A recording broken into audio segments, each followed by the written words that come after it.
Olá, irmãos, boa noite. Que Deus abençoe a todos, né? Muito bom estar aqui. Desculpe aí o atraso, ocorreu alguns imprevistos aqui com esses negócios eletrônicos aqui. Então deu uma atrapalhada, mas estamos aí. Graças a Deus voltou aqui. Que Deus abençoe a todos, né? Muito bom estar aqui mais uma vez. Que um momento aí para orarmos, para ouvir a palavra de Deus, né? Ouvir música, interceder uns pelos outros. Então, vamos em frente, vamos continuar aí na nossa luta diária, né? Tentando, de certa forma, termos comunhão, né? Apesar do distanciamento. Amém? Então, mais uma vez sejam bem-vindos, que Deus abençoe e vamos ouvir uma música então, né? Para começarmos aí, logo após nós já vamos para a nossa meditação de hoje.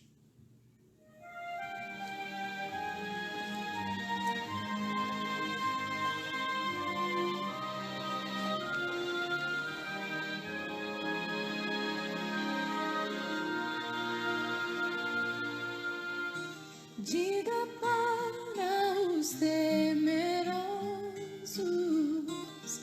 não há nada a temer. Poderoso é o teu Senhor, quando clama seu nome. Ele então virá. Ele vem pra te salvar.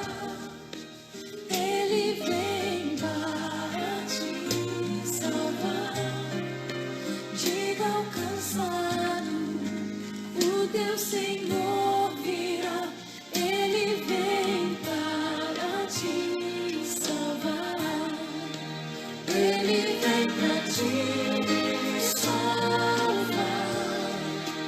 Ele vem para te salvar. Contemplar o Senhor e te levantarás.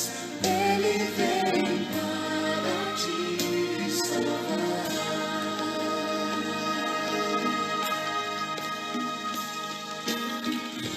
Diga para os abatidos,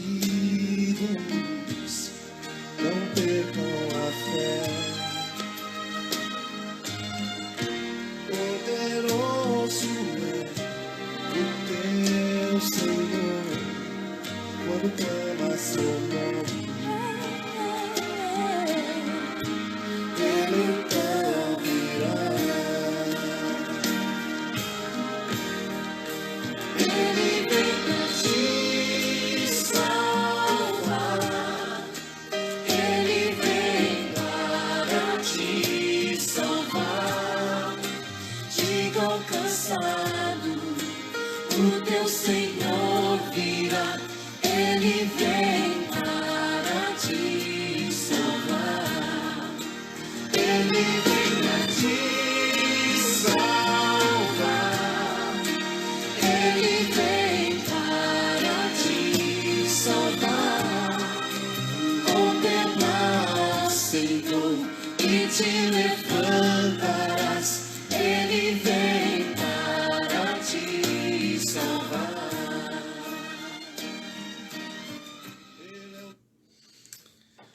Amém? Amém, graças a Deus.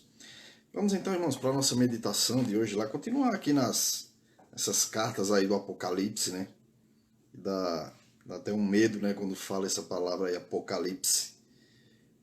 Mas não é para se temer, não. Então aqui é a segunda carta, né, que João escreve aqui a igreja de Esmirna, que está lá no capítulo 2, a partir do versículo 8 até o 11. Ele diz assim, ó: Ao anjo da igreja em Esmirna, escreva: Estas são as palavras daquele que é o primeiro e o último, que morreu e tornou a viver. Conheço as suas obras, as suas aflições e a sua pobreza, mas você é rico. Conheço a blasfêmia dos que se dizem judeus, mas não são, sendo antes sinagogas de Satanás. Não tenha medo do que você está prestes a sofrer. O diabo lançará alguns de vocês na prisão para prová-los, e vocês sofrerão perseguição durante 10 dias. Seja fiel até a morte, e eu lhe darei a coroa da vida. Aquele que tem ouvidos, ouça o que o Espírito diz às igrejas. O vencedor, de modo algum, sofrerá a segunda morte. Amém? Então, irmãos, seguindo aqui essa sequência, né, que começamos aí a semana passada, sobre esses escritos aqui, essas cartas às igrejas aí que João escreveu, né, por revelação do Senhor. E agora chegou a vez da carta à igreja de Esmirna, né, que é próximo também à igreja que nós lemos anteriormente, a Éfeso. Aliás, todas são próximas, né? Se dermos uma olhada ali no mapa, são igrejas próximas ali, do contexto onde João estava também, né? Lá na ilha de Patmos também, uma ilha próxima ali a aquelas igrejas, né? E era uma cidade próxima também a Éfeso, né? A igreja que nós lemos anteriormente, que provavelmente, né, dizem alguns historiadores que João também pastoreou aquela igreja lá de Éfeso, né? Então ele tinha conhecimento ali daquelas igrejas ali da região. Então era uma cidade portuária, também uma cidade grande, né? Por ter esse porto lá, que já existia templos lá de alguns deuses, né? Bem antes de Cristo. E onde também tinha um templo lá, o imperador, né? Tibério, bem antes de Cristo também. E era uma cidade que tinha seus próprios deuses, né? Uma cidade totalmente idólatra, mas por curiosidade eles diziam que idólatras eram os cristãos, né? Porque adoravam um único Deus que não estava ali no meio daqueles deuses que eles adoravam. Então os cristãos para eles eram os idólatras, né? Então, devido a essa idolatria do povo, né, a essa prática de também até cultuar o imperador como a um deus, então Esmirna foi uma cidade muito perigosa, né, para os cristãos, uma cidade muito perigosa, devido a todo esse contexto. E o início da igreja, né, lá, que provavelmente também não temos certeza, mas possivelmente obra do trabalho de Paulo, né, que passou um bom tempo ali em Éfeso e ali nas regiões. Então, até acredita-se que essa igreja possa ter sido obra do trabalho missionário de Paulo ali também, né? E havia grande concentração de judeus lá. E os judeus eram os principais delatores, né, dos cristãos ao governo romano. Porque o Apocalipse foi escrito já ali no final do primeiro século, né? Então o maior perseguidor ali desse tempo realmente foi o Estado romano, né? O governo romano, na pessoa do seu imperador. Na época aqui da carta, né? Era Domiciano. E era um imperador que se intitulava ser Deus, né? Que se considerava, e ele até considerava um ato de rebeldia para aquele que não prestasse culto, né, a ele.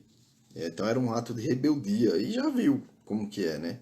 Chega os cristãos ali que não adoravam outro Deus, senão o Deus verdadeiro. Então o destino deles era uma prisão, né, a tortura e a morte. Não havia outro caminho se permanecessem firmes na sua fé. E aí ele começa a igreja aqui, né, já apresentando o remetente dessa carta, né? Que ele começa assim, ó, estas coisas diz o primeiro e o último, né? Jesus como um único, né? Essa expressão aqui nos ensina, né, que Jesus é a origem de tudo. Cristo é a origem de tudo e o alvo né, da criação. Todas as coisas se encontram nele, né, e para ele são todas as coisas.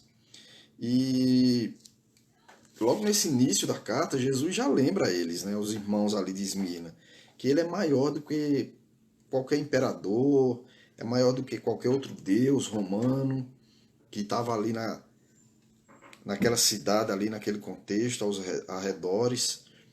E ele lembra isso, olha, eu, né, essas coisas diz o primeiro e o último, o único.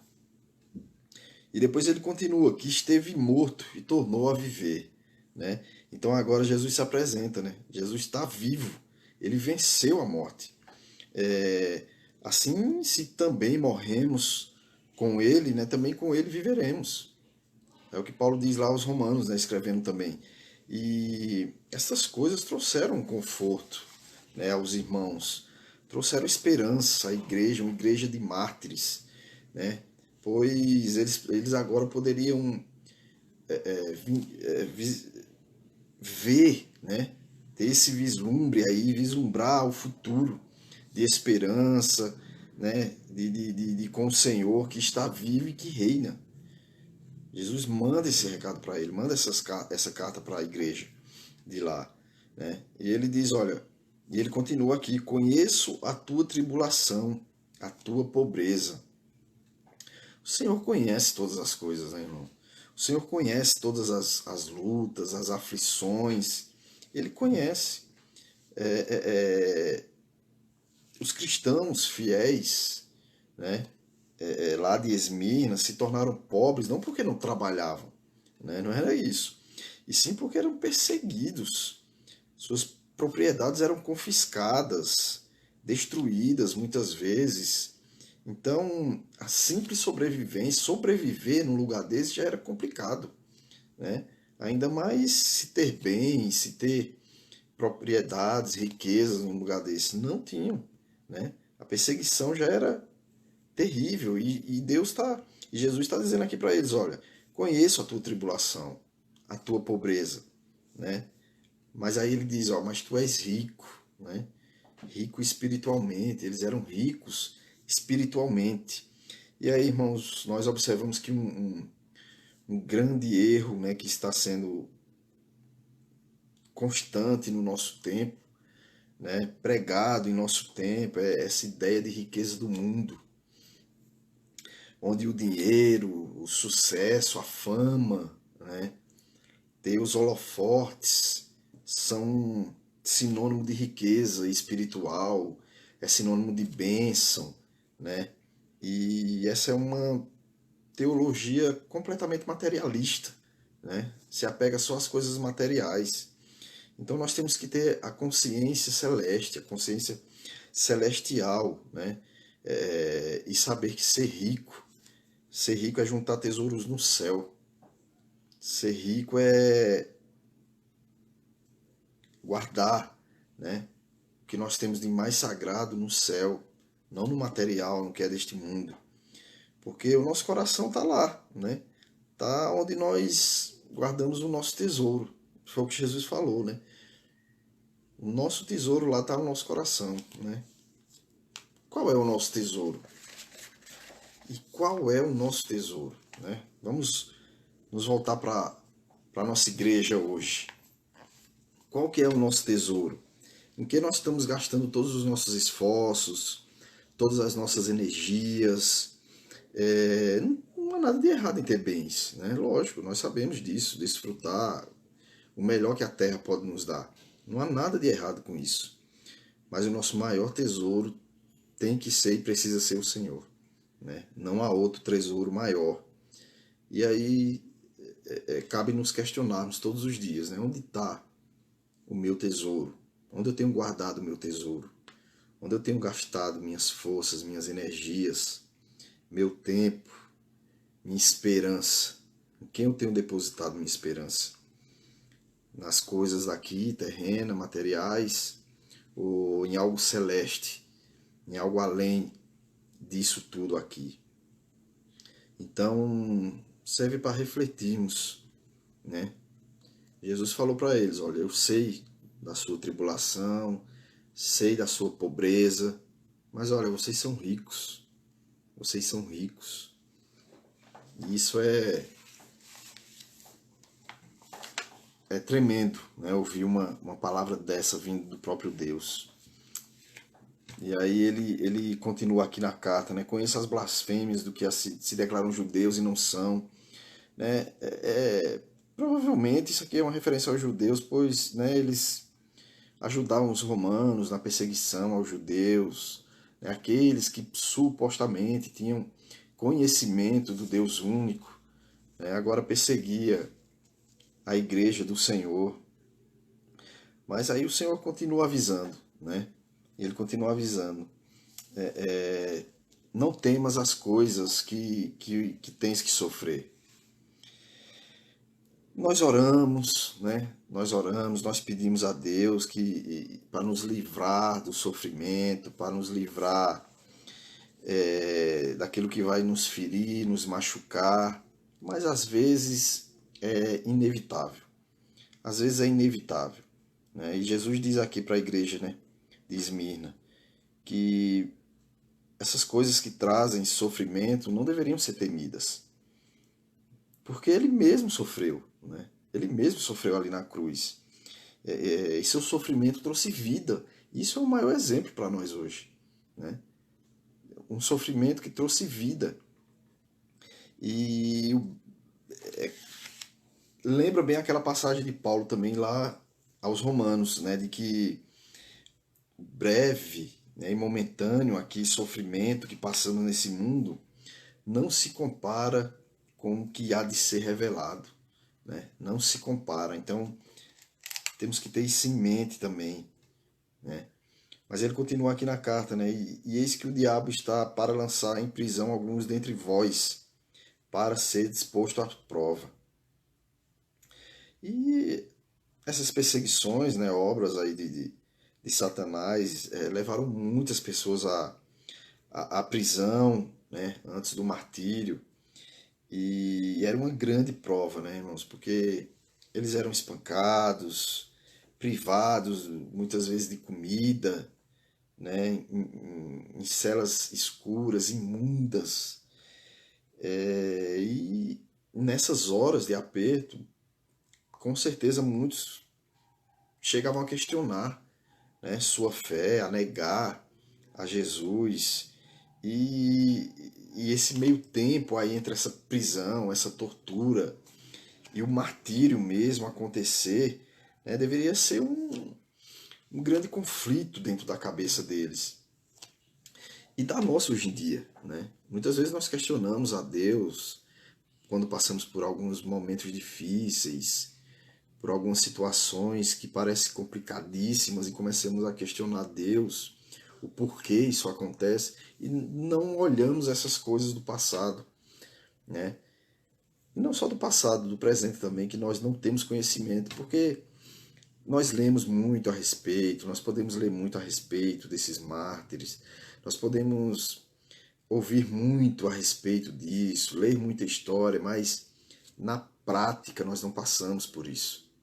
Na prática nós não fazemos ideia do que seja ser espancado em nome da fé, ser torturado, ser levado para ser morto das formas mais terríveis possíveis. Nós não temos ideia. Os problemas que passamos hoje, né, dá até vergonha de chamar de tribulação, de perseguição e de problemas, sinceramente, né? Porque quando nós olhamos aqui para trás, disso que nós temos conhecimento, né? E vemos o tanto que eles foram perseguidos e que foram postos à prova em nome da fé e resistiram, né? No nosso contexto de hoje atual, no nosso país, isso não acontece. Isso não acontece de forma nenhuma. Nós não vemos aí ninguém ser morto porque está pregando a Cristo. Pelo contrário, no nosso país aqui nós temos liberdade demais para isso. Liberdade demais. Então nós não fazemos ideia do que aconteceu, de como é passar por isso, de como é realmente ser perseguido, ser torturado, ser posto à prova. Então devemos meditar mais a respeito disso, irmãos, para não murmurarmos à toa, né? Não reclamarmos, como diz aquele ditado, né? De barriga cheia. E ele continua aqui, né? E tereis tribulação de 10 dias. Poderia ser 10 dias, poderia ser uma questão de tempo, poderia ele querer estar dizendo aqui que, ó, tem começo, mas vai ter fim esse teu sofrimento. De qualquer forma, é certo afirmar que a tribulação tem um tempo para acabar, né? Ela vai acabar. E aí, nós precisamos nos questionar a respeito disso, né? Como é que nós temos enfrentado os nossos momentos ali de lutas e de tribulações? Como nós temos enfrentados, né? Nós temos confiado em Deus ou temos fraquejado a nossa fé? Nós temos murmurado ou buscado nos fortalecer no Senhor? E só para lembrar mais uma vez, né? Ainda temos hoje em dia irmãos, irmãs que sofrem das maiores privações, prisão, tortura, fome, frio, morte, mas nós não temos conhecimento, né? Nós não temos esse conhecimento, mas eles estão lá firmes, sem negar a sua fé. E aí ele vem com a promessa, né?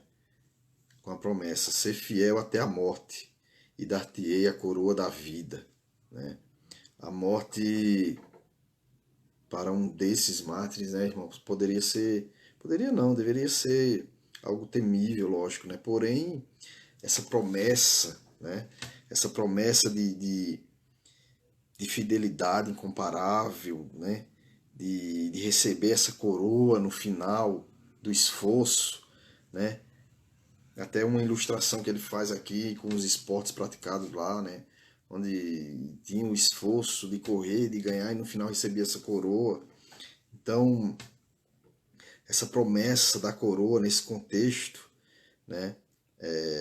Levavam ele a pensar, né, que apesar de sofrerem morte física, eles tinham com certeza esse prêmio no final de suas vidas, né? A vida eterna. Esse é o maior prêmio. E ele continua: ao vencedor de nenhum modo sofrerá dano na segunda morte. Aquele que permanecer fiel até o fim é chamado de vencedor.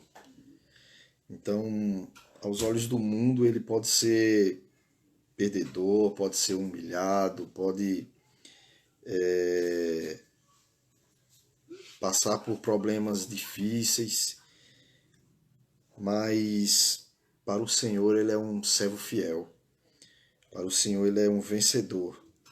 E a estes Jesus promete, né, que não passarão pela segunda morte, que eles não passarão por essa morte eterna.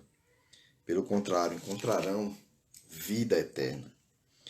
Então, nós terminamos aqui um dito que eu achei muito legal, né?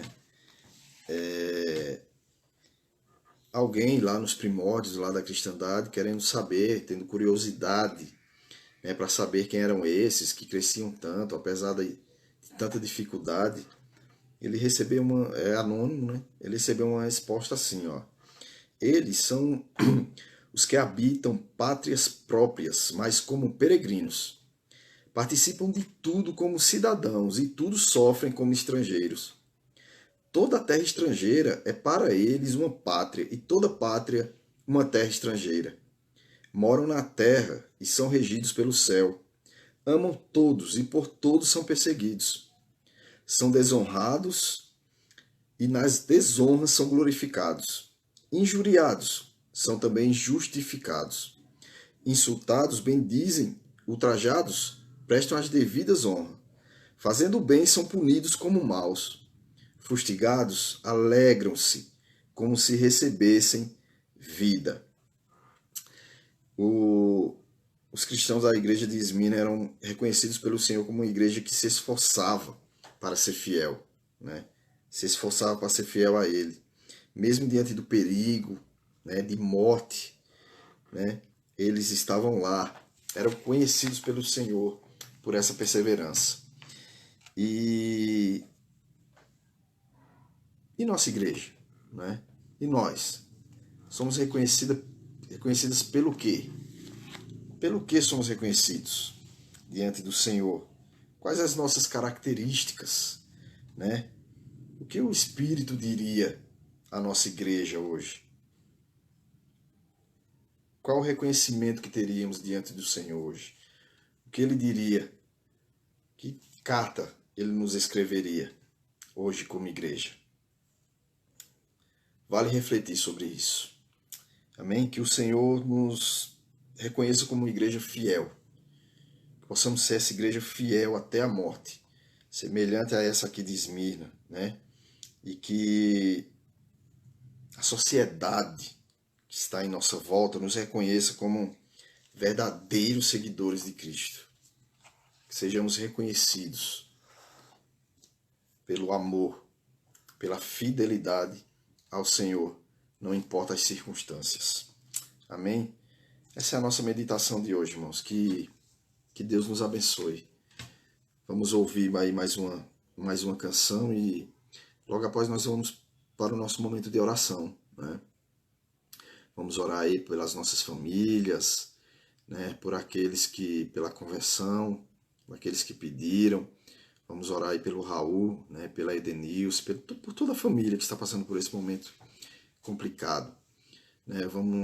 Peço também aos irmãos que orem pela minha sogra, também foi detectada aí com esse Covid, né? Que Deus tenha misericórdia dela e cure, né? Tanto física como mentalmente. Então vamos ouvir uma canção e logo após nós vamos estar intercedendo uns pelos outros. Amém?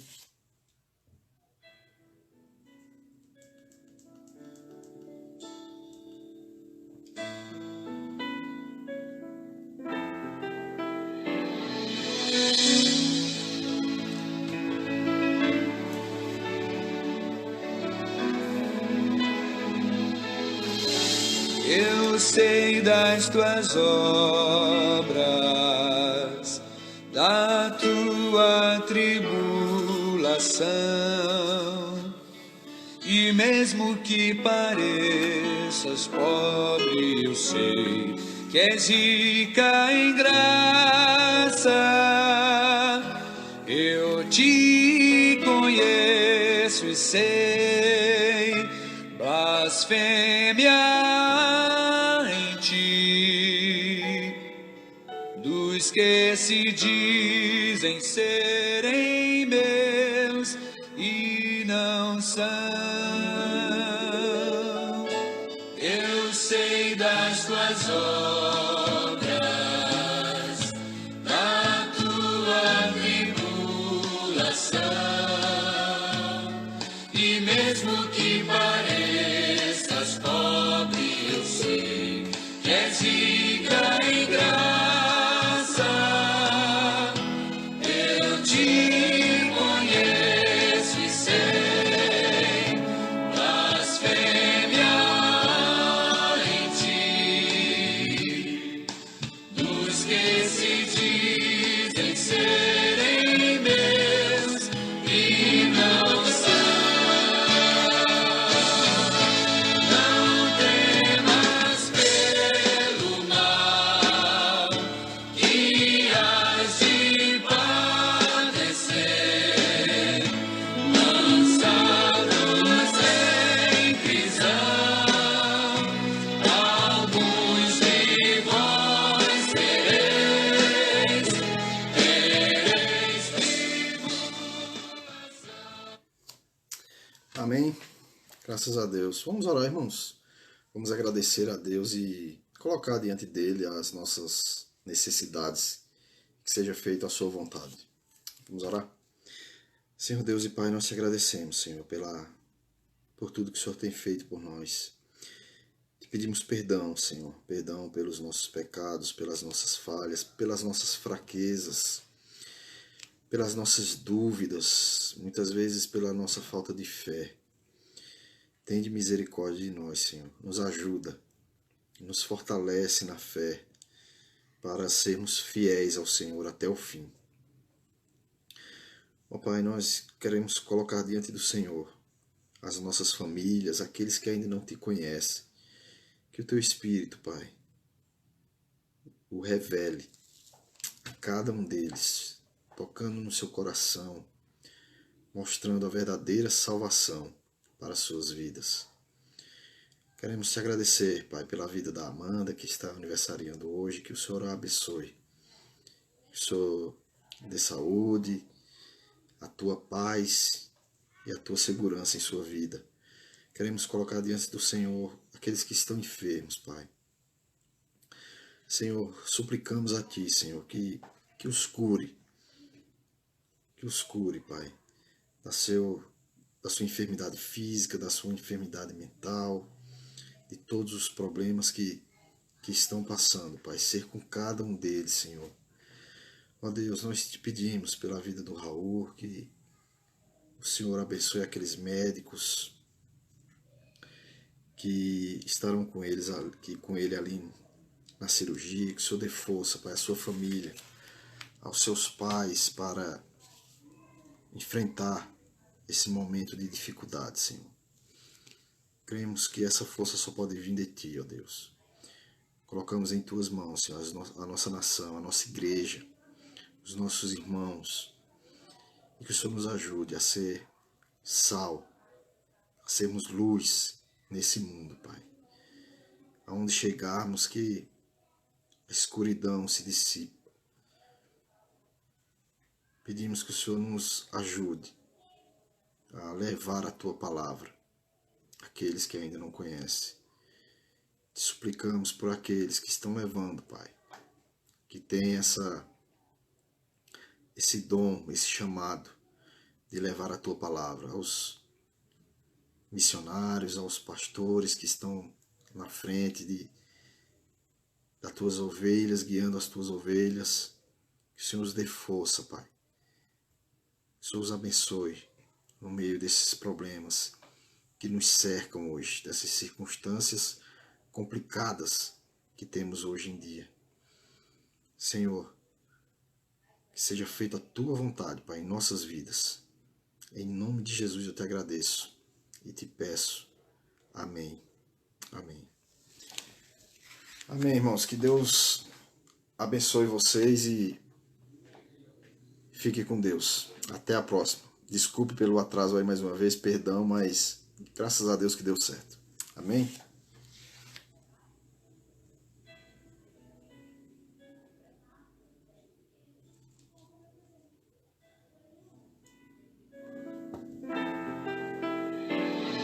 Dizem ser